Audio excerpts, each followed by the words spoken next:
Vendredi 2 octobre 1998, quoi choisir? L'alcool ou le pot? Rien! Pour moi, il n'y a qu'une seule drogue, me mettre un chaudron sur la tête et tourner sur moi-même jusqu'à ce que je perde connaissance. Oh, quel buzz! Quoi faire en fin de semaine? Rien! Pour moi, il n'y a qu'une seule activité, me mettre Bruno Blanchet sur la tête et tourner sur moi-même jusqu'à ce que je perde connaissance. Oh, quel buzz! Eh bien, bonne fin du monde et bon vendredi, mesdames et messieurs. Tout d'abord, des nouvelles de moi. Oh, j'ai une envie folle de vous séduire ce soir. Je me sens très félin. Il n'y a pas 2 secondes, je me lavais en me lichant sous le bureau. Comme tu es belle ce soir, toi, ma publique. La lueur des bougies dans tes yeux éveille en moi des instincts primitifs. Vite, apportez-moi un gourdin, quelqu'un que je t'assomme et que je te traîne par les cheveux jusque dans ma grotte. Oh. Approche. Viens, approche-toi. Approche-toi. J'ai envie de sentir ta peau contre la mienne. Ce parfum, ce doux arôme, c'est high grade. Viens, viens, j'ai quelque chose pour toi. Ferme les yeux et prends. Oh oui, oui, oh oui, oui, oh oui. Mais qu'est-ce que... Oui, c'est un autre de mes reportages de luxe, signé Marc Labrèche. Alors, étends-toi et laisse-moi faire.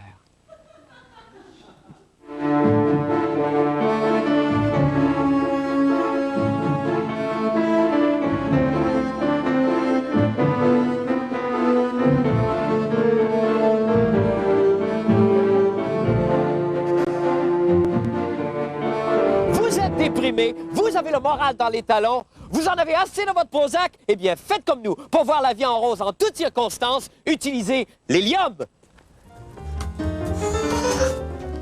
Monsieur Labrèche, pour vos champignons, un suppositoire tous les 5 minutes. D'accord! OK.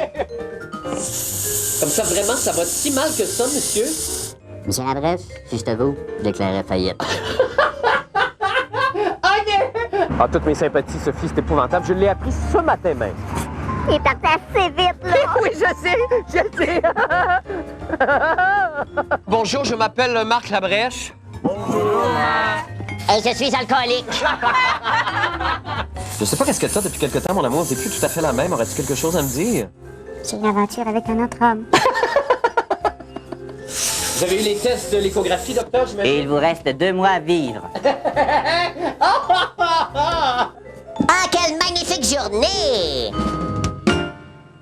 Maintenant, pour les nouvelles de la fin du monde. Eh bien, vous savez, dans la vie, parfois, l'homme est confronté à des choix cornéliens. Un exemple. Et là, c'est un dilemme qu'on a tous rencontré un jour ou l'autre. C'est vendredi soir. Alors, que faire pour divertir les enfants? Déféquer dans une passoire ou les amener au cirque? Ah non, mais c'est mauditement embêtant. Autre exemple. C'est le 25 décembre, il ne neige pas, et là, vous souhaitez tout de même passer un beau Noël blanc. Devriez-vous A, déménager dans le Nord, ou B, lancer une poule dans une souffleuse? Mais non, mais moi, en tout cas, je ne saurais pas quoi faire. Il en va de même lorsqu'il s'agit de s'évader du train-train quotidien. Quoi choisir? L'alcool ou le cannabis? Eh bien, c'est précisément la question que s'est posée notre reporter, Maxime Martin. Encore un nouveau. Ça, c'est quoi cette histoire-là? Les porte-barres, pas ici! En tout cas, on regarde. La légalisation du chanvre, de la marijuana, du cannabis. Un jeune discours qui vieillit vite. La question est simple, la réponse évidente. C'est le temps qu'on se branche et voici mes arguments. Commençons par voir ce que nos politiciens ont à dire sur le sujet.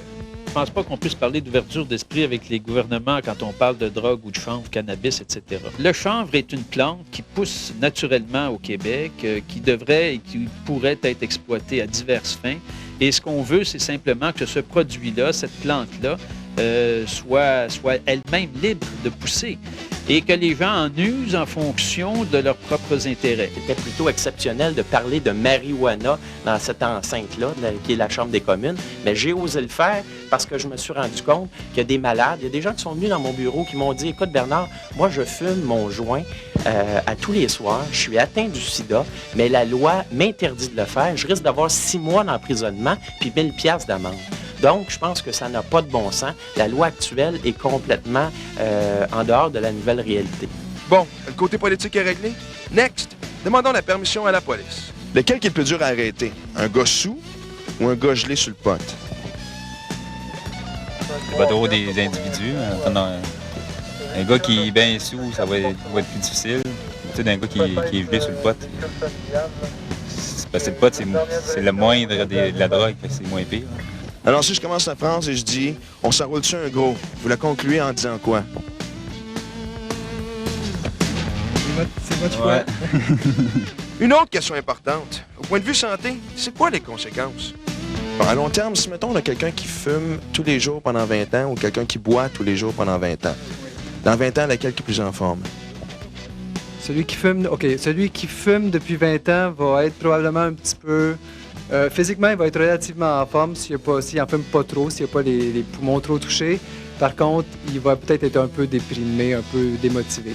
Celui qui boit beaucoup, il va avoir le foie malade, il va avoir probablement les intestins malades, peut-être le système nerveux malade, puis probablement beaucoup moins de monde autour de lui. Bon, les politiciens disent oui, la police dit oui, les médecins disent oui. Maintenant, le peuple. Si la marijuana devenait légale demain matin, est-ce que vous en vendriez, vous aussi, à marché Jean Talon? Pourquoi pas? Si j'ai de l'argent à faire. Non. Même si c'était légal à fin thérapeutique. Ben, pas avec les fruits et légumes, ça va pas là. Certainement, je trouve que c'est pas rien c'est une drogue qui est pas forte. Ah oui? Un topo serait pas complet sans certaines recherches scientifiques. Et la question que je me pose, c'est quelle drogue dont on peut se débarrasser le plus vite possible? Exemple, si la police arrive pour t'arrêter, de quoi tu peux te débarrasser le plus vite sans en gaspiller? L'alcool ou le pot? Alors, ici, on a 2 experts qui sont prêts. Vous êtes prêts, messieurs? 2, 3, go!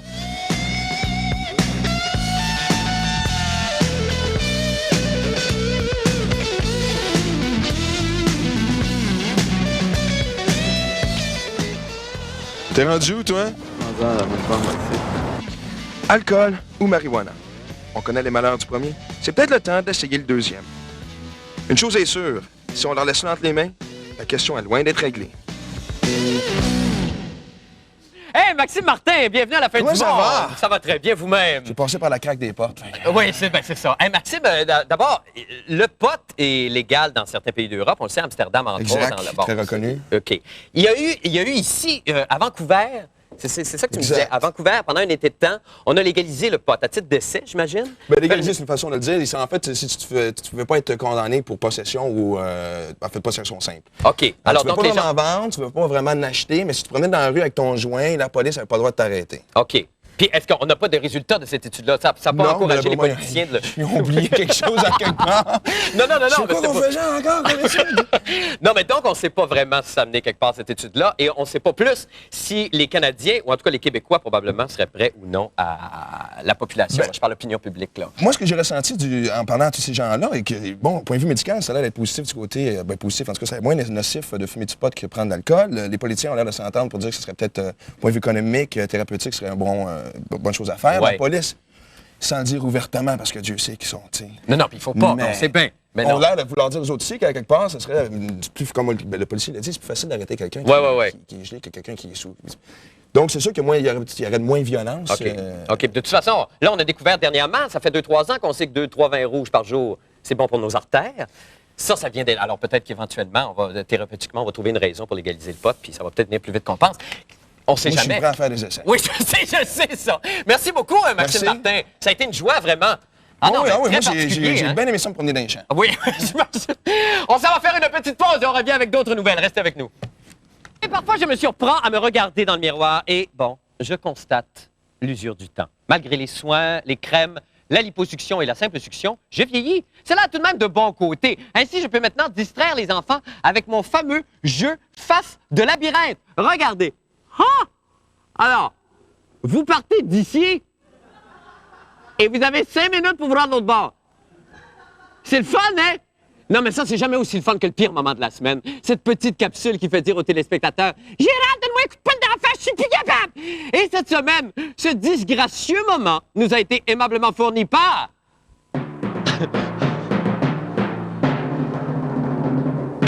Guillaume Lepage! Oui, Guillaume Lepage, qui a remporté, on le sait tous, dimanche dernier, pour son émission Un ingrat, une fille, quelques statuettes sans grande valeur, des babioles, des colifichets, quoi, que j'aurais dû moi-même remporter, mais que je lui ai laissé parce que ça lui faisait tellement plaisir.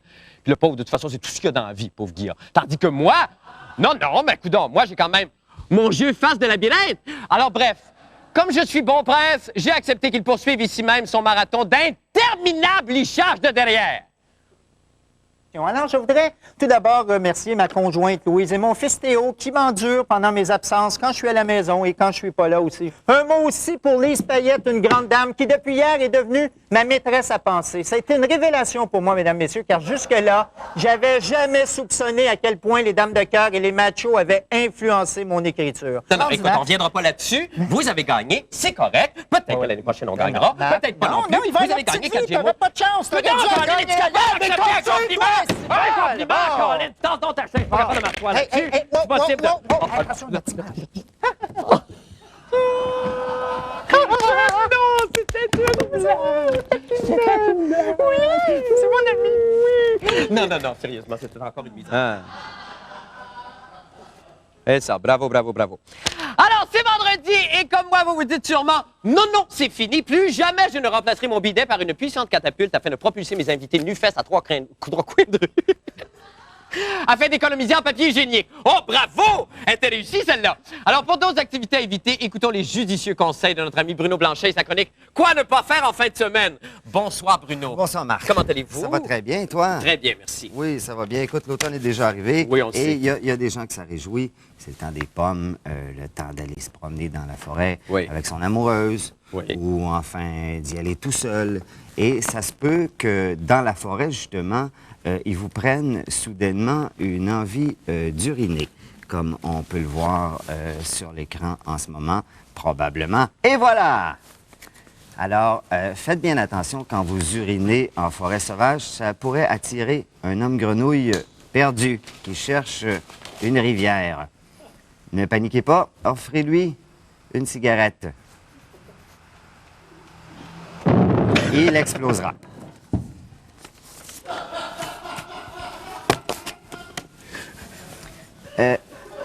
Lors d'une promenade sur le bord d'un marais, pour ceux qui préfèrent les marais, ne vous offusquez pas si vous apercevez un beau jeune homme en train d'embrasser une grenouille.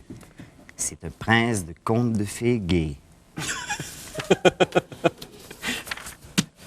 Le soir, les gens qui croient à l'astrologie, qui ont des problèmes de mémoire, ne devraient pas se décourager quand ils ont oublié ce qu'ils ont fait dans la journée. Ils ont juste à lire leur horoscope au lit, puis arrêter de nous écœurer avec ça.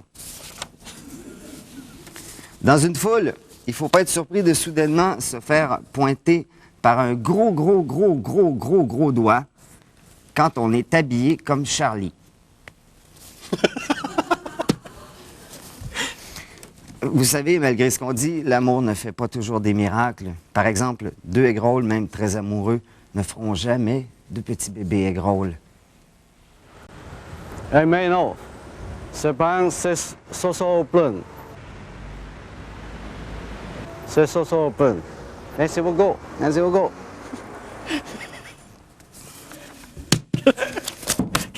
Il est toujours grand, le mystère de la foi, non? Oui.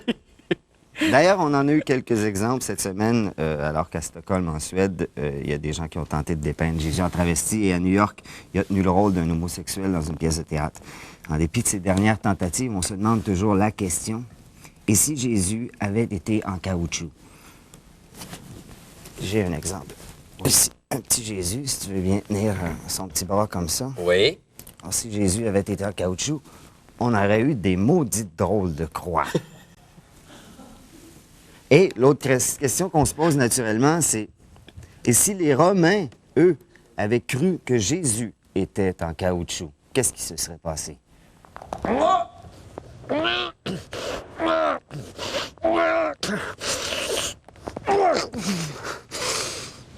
Oh, fuck! C'est pas cheap!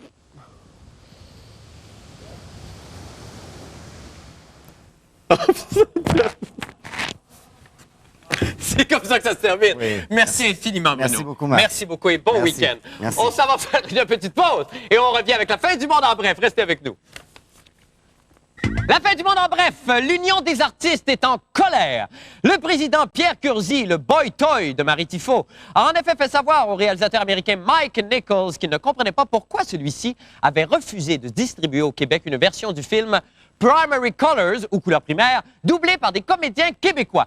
Le réalisateur il aurait préféré une version avec des voix d'acteurs français. Alors, vous me connaissez, lorsque survient des litiges de ce genre, je ne prends jamais publiquement position, j'ai pas de colonne, je suis full pissou. Je vous laisse donc le soin de tirer vos propres conclusions en vous présentant un extrait de la version française.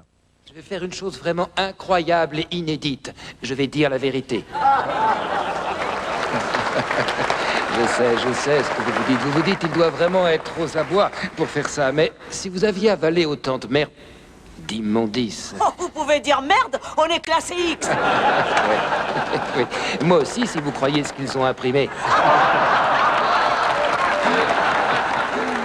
Travail honnête. Maintenant, la version québécoise. Là, je vais chanter une belle chanson. Ça s'appelle Madame. OK, vous allez voir, c'est facile. Vous allez trouver le beat. Madame, à vous mal, lâche prout, vous faites mal. Comment ça, tu sais ça, toi, hein? Ah, c'est commencé, hein? Tu te lèves un matin de malâche prout ici. Je vois pas de différence. C'est têteux. Avec ses 3 Gémeaux et sa curiosité, cette dame en noir, c'est comme nul autre soutirer le meilleur de ses invités. C'est Christian Charette-Tétrault et sa chronique des sports. Bonsoir, Christian. Salut, Marc. Ça va bien? Oui, ça va bien, Marc. Bon, tant qu'il fera avec le ou la météorologue amateur de la semaine pour la dernière fois, Jackie Ray. Bonsoir, Jackie. Bonjour, monsieur Marc. Ben, mon Dieu, que se passe-t-il ce soir? Vous êtes en homme. Vraiment? Ben, il me semble, en tout cas, de loin comme ça, en duplex. Ouais, ben, tu sais, des hommes, hein, c'est des jeux d'hommes, ça. On les connaît pas vraiment, Jackie? les hommes, qu'est-ce qu'ils font dans leur chambre à coucher, puis tout ça, là, tu sais. Ben non, je sais bien.